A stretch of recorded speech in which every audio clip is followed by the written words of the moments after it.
Hello, जय हिंद दोस्तों। दोस्तों, हम लोग पढ़ रहे हैं वर्ल्ड मैप।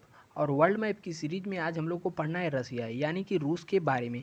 तो देखिए, जो आपके सामने दिख रहा है ये पीला कलर वाला बड़ा सा देश, यही है रूस। ठीक है, रूस जो है एशिया और यूरोप दोनों में फैला हुआ है। तो रूस का जो एशिया में है उसे कहते हैं साइबेरिया, और जो पार्ट रसिया में है उसे उसे तो रूस कहते हैं। ठीक है, तो देखिए रूस तो एशिया और यूरोप दोनों में है, तो इसे गिना किस में जाए। तो देखिए, यूरोप की जो मतलब रूस की जो राजधानी है मास्को, मास्को जो राजधानी है वह पड़ती है रूस में।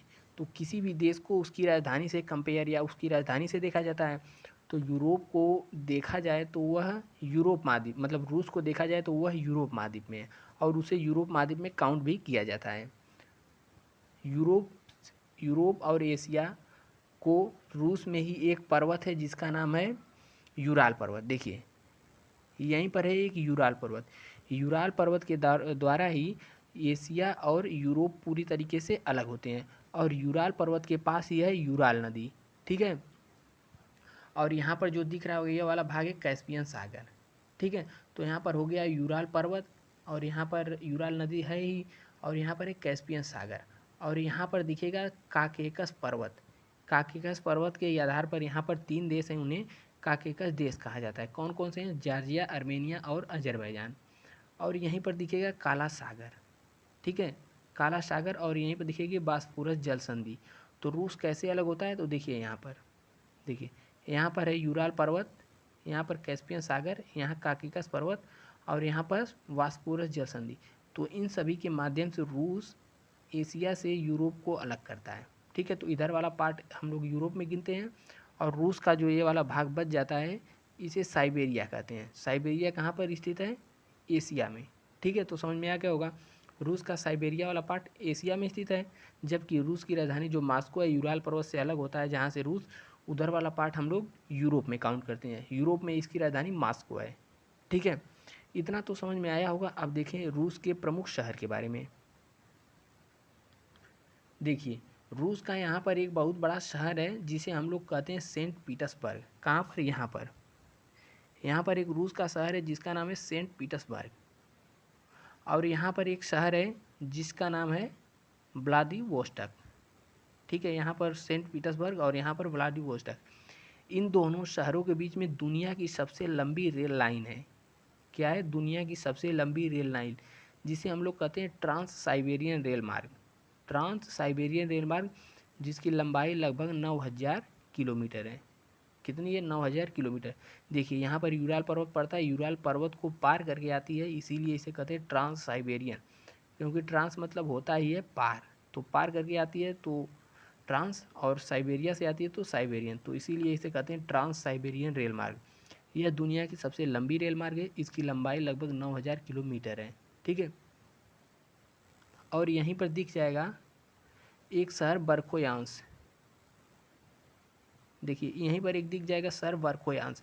यह दुनिया का सबसे ठंडा स्थान है। कहाँ पर है? एशिया में।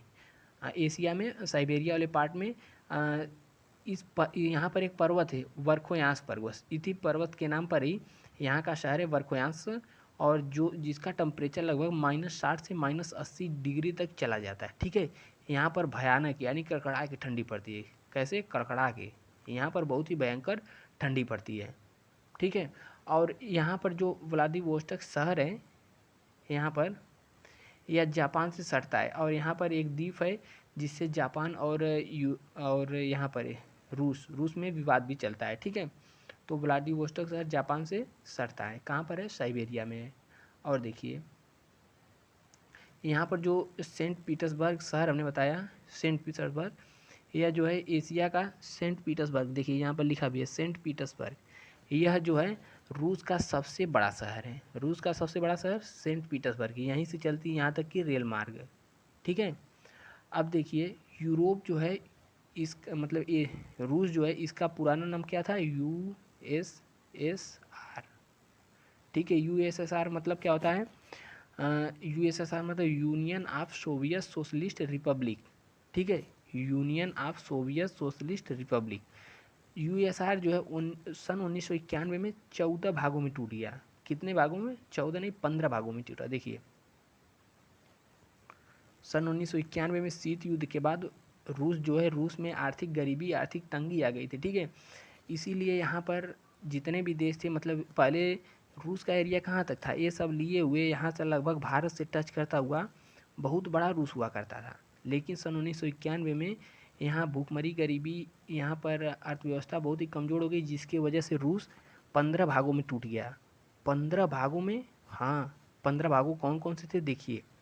हमने एशिया में और यूरोप में मिला करके 15 को बताया है, कई बार बताया, लेकिन फिर से एक बार देखिए 5 देशों में टूटा सेंट्रल एशिया, ठीक है। सेंट्रल एशिया में कितने देश आते थे, 5। कौन कौन से, कजाकिस्तान, यहाँ पर Kazakhstan, Kyrgyzstan, Kazakhstan, Kyrgyzstan, Tajikistan, Turkmenistan, Uzbekistan, ठीक है। यहाँ पर सेंट्रल एशिया 5 भागों में टूट गया, यहाँ पर 5 देश बना, ठीक है। और उसके बाद देखिए यहाँ पर 3 देश दिखेंगे, यहाँ पर 3 काकेकस देश, 3 काकेकस देश में टूट गया, जॉर्जिया, आर्मेनिया और अजरबैजान। फिर उसके बाद देखिए 3 काकेकस में टूटा।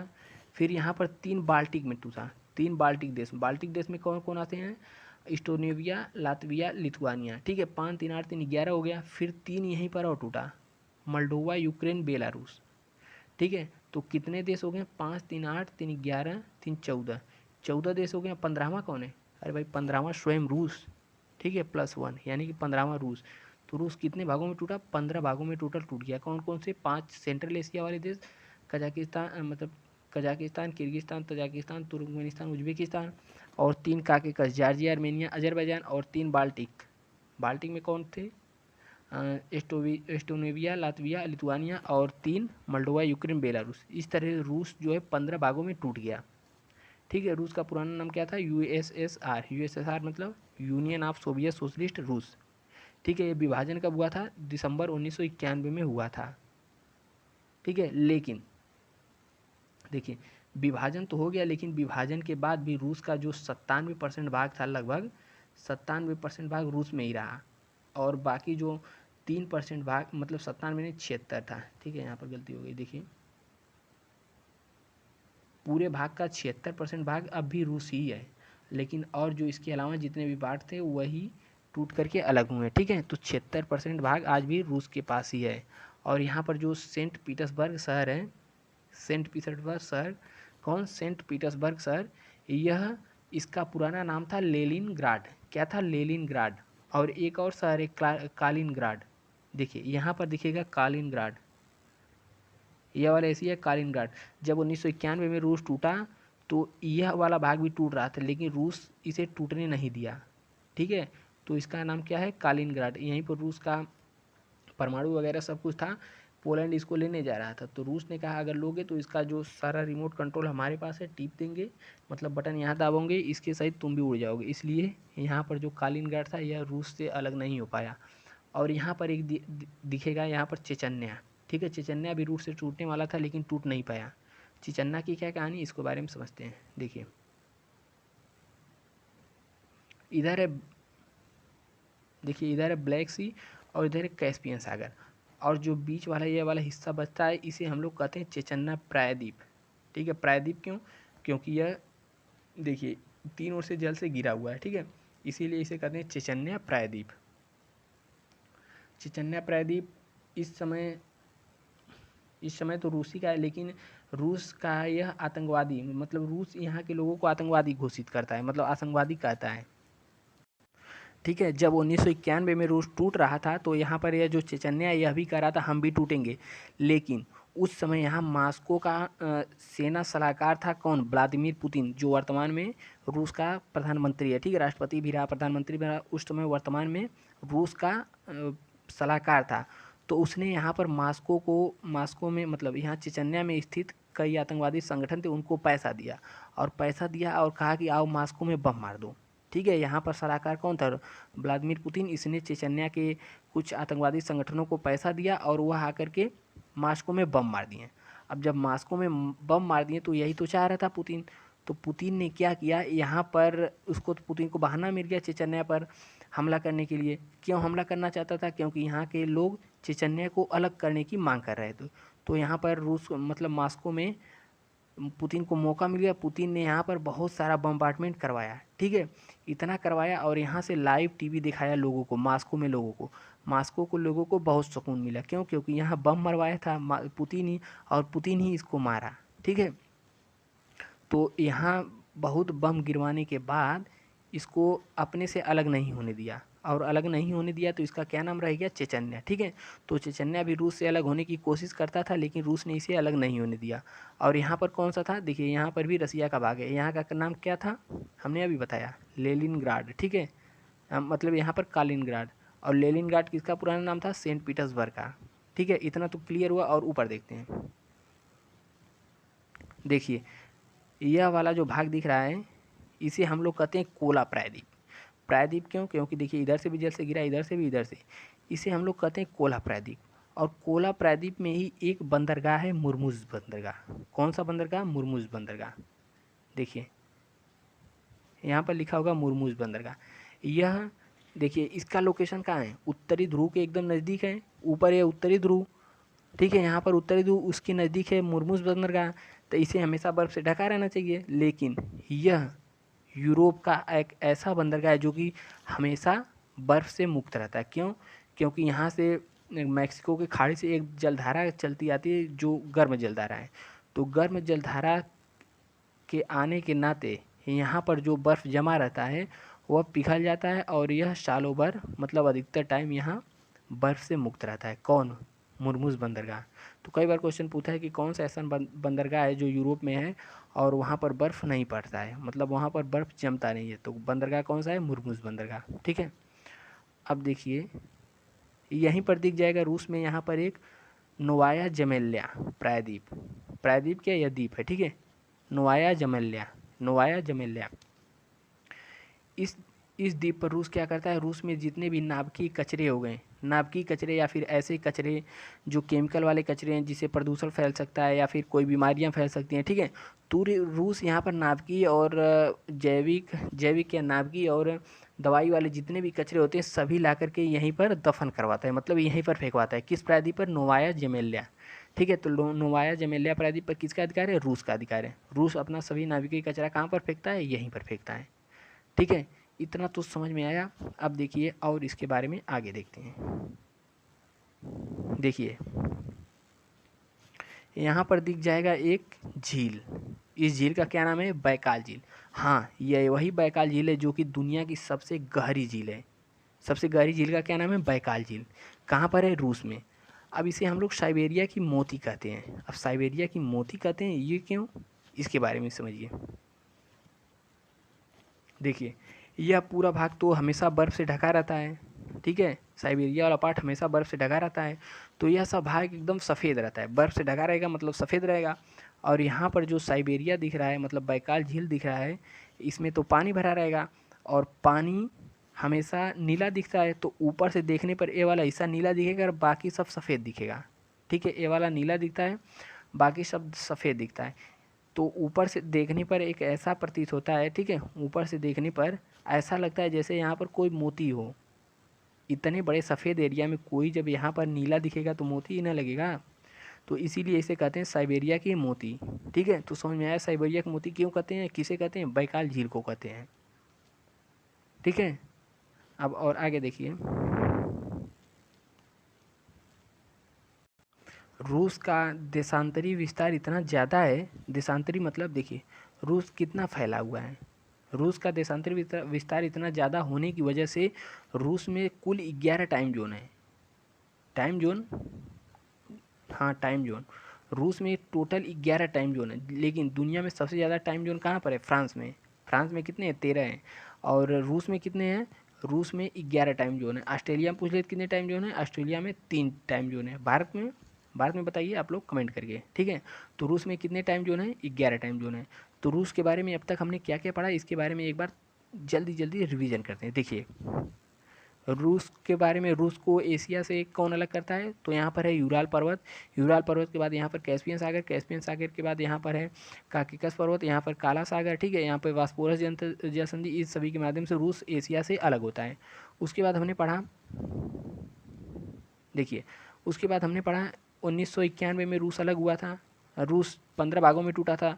कौन कौन भागों में? 5 सेंट्रल एशिया के देश, Kazakhstan, Kyrgyzstan, Tajikistan, Turkmenistan, Uzbekistan और ठीक है, हो गए 5। और उसके बाद 3 और देशों में टूटा, 3 काकेकस देश में टूटा था, जॉर्जिया, आर्मेनिया, अजरबैजान। फिर 3 बाल्टिक देश में टूटा था, एस्टोनिया, लातविया, लिथुआनिया, ठीक है। उसके बाद 3 और मोल्डोवा, यूक्रेन, बेलारूस और 1 रूस स्वयं था। इस तरह से रूस 15 भागों में टूटा था। कब टूटा था? 1991 में। यूएसएसआर पहले था, यूएसएसआर मतलब union of Soviet socialist Republic, ठीक है, 15 देशों में टूट गया था। और इसके बाद हमने पढ़ा रूस का जो 76% भाग है, अब भी रूस का 76% भाग, रूस का 76% भाग अब भी, यूएसएसआर का 76% भाग अब भी रूस है। बकिया में जो 14 देश टूटे उसमें है। रूस में टोटल 11 टाइम जोन है, ठीक है। और इनोवा मोटर वाहन उत्पादन के लिए रूस प्रसिद्ध है। कौन? इनोवा, जो वाहन बनती है ना, उसका क्या नाम है? इवानोवा वाहन के लिए रूस उत्पादन में नंबर 1 है। और कुर्ग, और उसके बाद हमने पढ़ा सेंट पीटर्सबर्ग यहाँ पर था, ठीक है। यहाँ पर सेंट पीटर्सबर्ग रूस का सबसे बड़ा शहर है। और यहाँ पर हमने पढ़ा कोला प्रायद्वीप पर है कौन? मुर्मुस बंदरगाह, ठीक है, वहाँ पर। इसके बाद हमने यहाँ पर पढ़ा वर्कोसियांस, जो रूस का सबसे ठंडा स्थान है, लगभग -60 से -80 डिग्री तक टेम्परेचर चले जाता है। उसके बाद यहाँ पर हमने पढ़ा व्लादिवोस्टोक शहर, जो जापान से सटता है। और चीन कहता है कि इस पर हमारा अधिकार है, ठीक है। सब पर चीन कहता है, जितने भी अगल बगल देश हैं सब पर चीन अपना नज़र गड़ाए रखता है। हर कोई ऐसा देश नहीं है जिससे चीन का झगड़ा नहीं हो। इसकी बाउंड्री लगभग 13 से 14 देश से, मतलब जितने भी देश से सटती है सबसे इसका विवाद है। और रूस का यहाँ पर जो व्लादिवोस्टोक साइड, इस पर भी रूस कहता है कि हमारा है। सब इसके बाप का है, जितना भी देख लो, सब जितना भी पा जाओ कम है, जो भी दिखेगा सब हमारा, सब हमारा, ठीक है। तो ये किसका नीति है? चीन का। सब चीज़ पे अपना ये अधिकार बताता है। यहाँ तक कि भारत में यह जो पूर्वोत्तर राज्य है ना, पूर्वोत्तर राज्य को भी कहता है यह हमारा है। इसे कहता है यह दक्षिणी तिब्बत है, जबकि तिब्बत इसका स्वयं का खुद का नहीं है। तिब्बत तो एक अलग देश था जिसे चाइना ने सन 1958 ईस्वी में अपने में मिला लिया। और उसके बाद यहाँ पर जम्मू कश्मीर में घुस कर बैठा है। और यहाँ पर नेपाल को भी कहता है हमारा है, ठीक है। जितना भी देख लो इसके बगल अगल बगल जितने हैं सब इसी चोट्टे का है। सब पर कहता है कि हमारा अधिकार है, ठीक है। तो यह तो कहानी हो गई चीन की। उसके बाद हमने रूस में यहाँ पर पढ़ा कोला प्रायद्वीप पे मुर्मुस बंदरगाह, ठीक है। और इस तरीके से हमने रूस के बारे में जितने भी जानकारी थी, अधिकतर जानकारी को हमने ले लिया है, ठीक है। रूस की राजधानी क्या थी? मास्को। मास्को रूस की राजधानी थी। इस तरीके से हमने रूस और इसके साथ ही यूरोप, ठीक है, यूरोप महाद्वीप को भी डिटेल में कवर कर दिया। अब सुनिए, देखिए, हमने पहले पढ़ लिया, यहाँ पर सबसे पहले हमने पढ़ा एशिया महाद्वीप। एशिया महाद्वीप के बाद आज यूरोप महाद्वीप भी खत्म हो गया। अब इसके बाद ये यहाँ पर शुरुआत होगा अफ्रीका महाद्वीप, ठीक है। तो आपने यदि एशिया महाद्वीप का वीडियो नहीं देखा तो नीचे डिस्क्रिप्शन में लिंक लगी होगी, वहाँ से देख सकते हैं, या फिर चले आइए चैनल के प्लेलिस्ट पे, ठीक है। प्लेलिस्ट पर आकर के वहाँ भी सारी वीडियो एक क्रम में लगी, वहाँ से भी आप देख सकते हैं, ठीक है। तो मिलते हैं अगली वीडियो में, तब तक के लिए नमस्कार, बाय बाय, जय हिंद।